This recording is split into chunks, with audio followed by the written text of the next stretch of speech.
जब मनुष्य टूट जाता है, जब रास्ते डीचंडल हो जाते हैं, जब अपने ही प्रश्न हमें डराने लगते हैं, तब केवल एक ही ग्रंथ है जो हमें भीतर से संभलता है, भगवद गीता। ये कहानी युद्ध की नहीं है, ये कहानी मन के युद्ध की है। कुरुक्षेत्र के मैदान में अर्जुन खड़ा है, सामने अपने ही लोग हैं, गुरु, भाई, मित्र, रिश्तेदार। अर्जुन के हाथ से गांडीव छूट रहा है, उसका शरीर कांप रहा है, मन कह रहा है, मैं ये युद्ध नहीं कर सकता।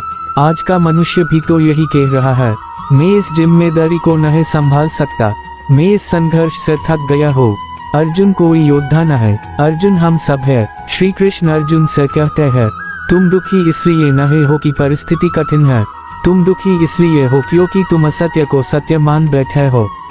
तुम शरीर को ही सब कुछ समझ बैठे हो, जबकि शरीर नश्वर है, आत्मा अमर है। जो जन्म लेता है वह मरता है, और जो आत्मा है वह कभी नहीं मरती। मृत्यु अंत नहीं है, ये केवल वस्त्र बदलने जैसा है।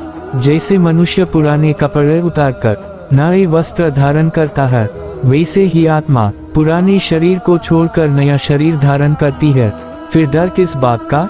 श्री कृष्ण कहते हैं, तुम्हारा अधिकार केवल कर्म करने में है, फल में नहीं। जब हम फल की चिंता करते हैं तो कर्म बोझ बन जाता है, और जब कर्म को पूजा बना देते हैं तो जीवन सरल हो जाता है। आज का तनाव, आज की चिंता फल की आस से ही तो जन्म लेती है कि जीवन से भागो। गीता सिखाती है, डटकर जियो, सच को समझो और कर्म करते जाओ। अभी तो ये शुरुआत है, आगे गीता का वह ज्ञान है जो आपके मन, सोच और जीवन को पूरी तरह बदल देगा। अगर ये बातें दिल को छू जाए तो चैनल को सब्सक्राइब कर लो।